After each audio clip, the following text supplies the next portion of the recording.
Ayan, good afternoon everyone at ako'y nagbabalik para sa ating lessons. Tuturo ko sa inyo kung paano gawin ang key of C, family chords ng key of C, major scale, at kung paano natin gagamitin itong key of C, family chords, at major scale on how to play creatively.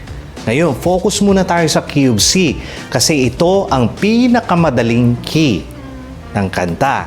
Okay, so ganito. Ngayon, sa mga susunod na lessons natin, after nito, then pupunta tayo ng D, ng E, ng F, ng G, at babalik tayo ng A, at pupunta tayo ng B. Hanggang sa makuha natin lahat.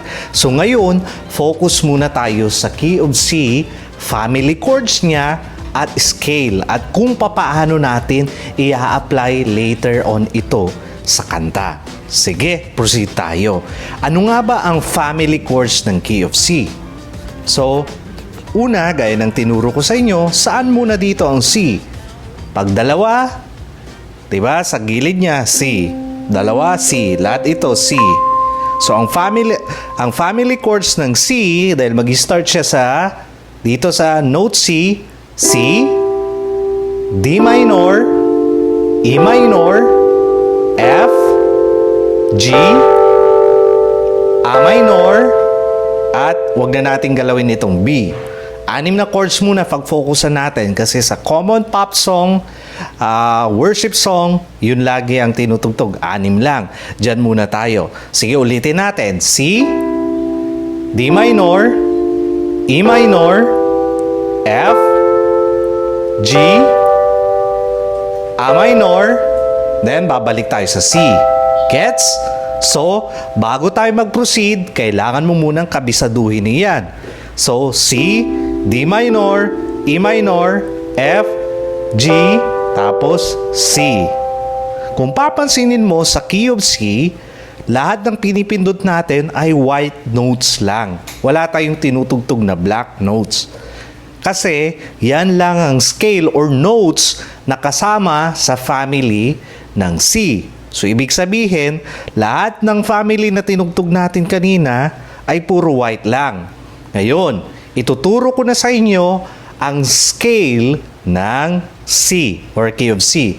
Ito yon. So una, mag-uumpisa ka dito sa thumb mo, dito sa C. Ganito yon, do, re, mi lang yan. Sorry.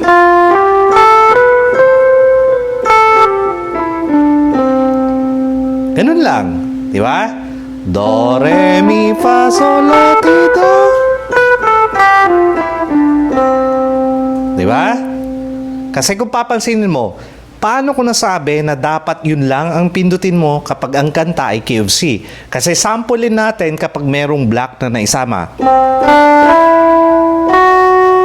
Napapansin mo ba yung tono niya? Parang out yung notes. Kumbaga, hindi siya bagay. Dissonant yung naging sound. Di ba? Oh.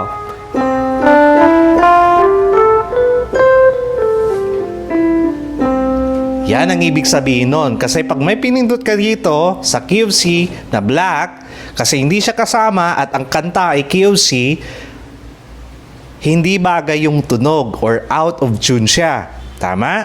So, yun yun. So, paano nga babuuin ang major scale ng key of C? Ito yun. C, D, E, F, G, A, B, C. Tapos babalik. Oops, paano yung ginawa kong ganun? Okay, sige, tuturo ko yan sa inyo. Una, ilapat muna natin ang ating kamay ng ganito. Almost matatamaan mo yung 5 notes, no? So, 1, 2, 3, tapos ito, pupunta doon. Iikot siya.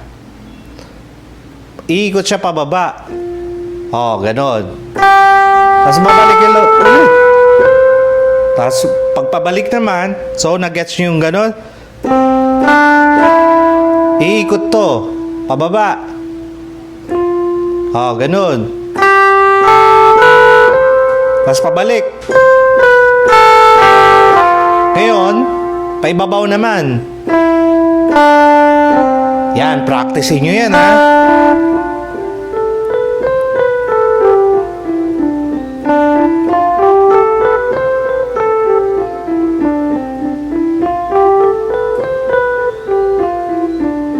Sige, pag nahihirapan ka, bagalan mo lang.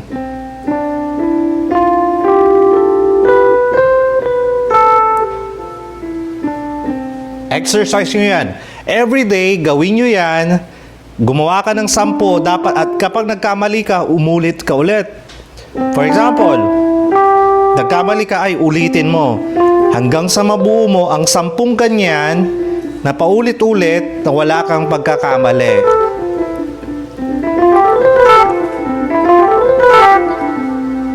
Okay, huwag mong bilisan ka agad. Yung ginagawa ko, it takes practice bago magawa ito.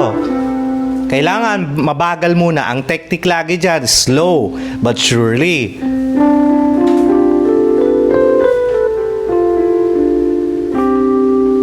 Okay, saan ba magagamit yan? Later on, kasi kapag tumutugtog ka na, for example, ang chords ng kanta ay C at F lang.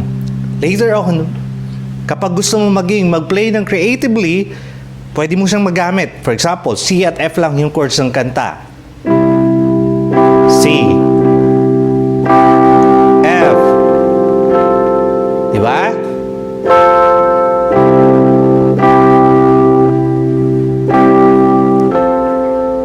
Eto na, i-apply na natin.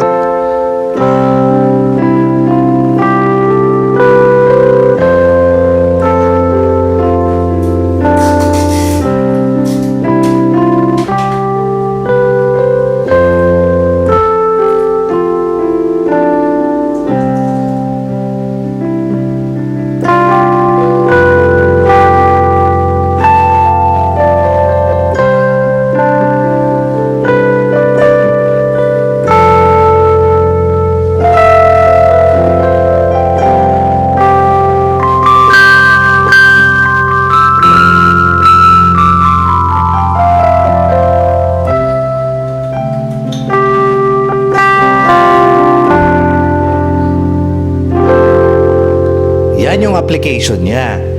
Kaya importante, makuha mo muna to para masanay ka. Ito ay applicable lang sa mga kanta na key of C. Ngayon, ang major scale niya, ulitin natin, C, D, E, F, G, A, B, C. Ganon din sa kaliwa. Eventually, later on, di ba, kanan ka nag-focus. Sa susunod, pati kaliwa.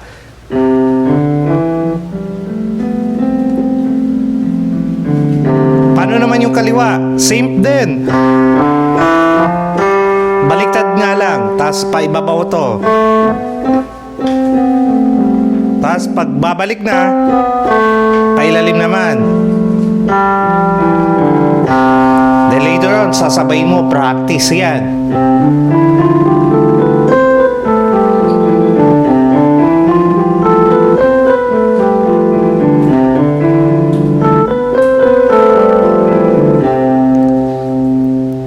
At another tip, kung gusto mong masanay ka lalo hanggang dito, ituloy-tuloy mo.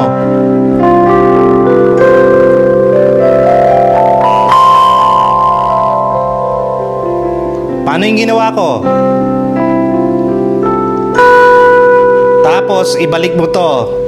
Sa halip na itong pipindutin mo, ay start ka na kaagad sa thumb or finger 1.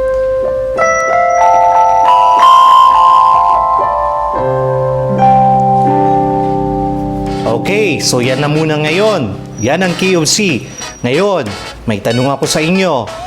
Bigyan nyo ako ng isang popular song today na gustong-gusto nyong tugtugin or gustong-gusto nyong maaral na tugtugin at itry natin i-apply yung mga natutunan natin. Kung paano natin i-apply ang ang family chords ng C, i-convert natin siya sa yung kanta sa C, yung family chords niya, at kung paano natin mai-apply yung pre-practice natin na scale sa isang kanta.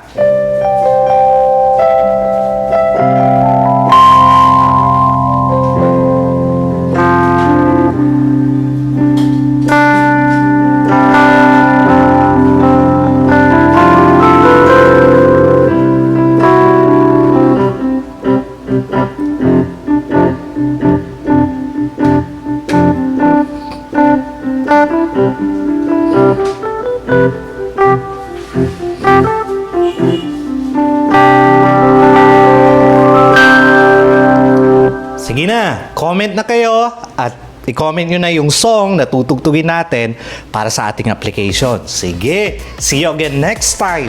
Uulitin ko, napaka-stricto ko sa pagdating sa assignment ninyo. Siguraduhin nyo muna, bago tayo sa application, na maggawa ninyo yung exercise na ito.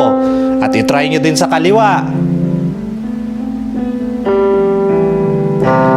Mag-aala ninyo, i-post ninyo yung video natin nang sa ganun matutunan ninyo. Tapos yung mahirap, yung extended,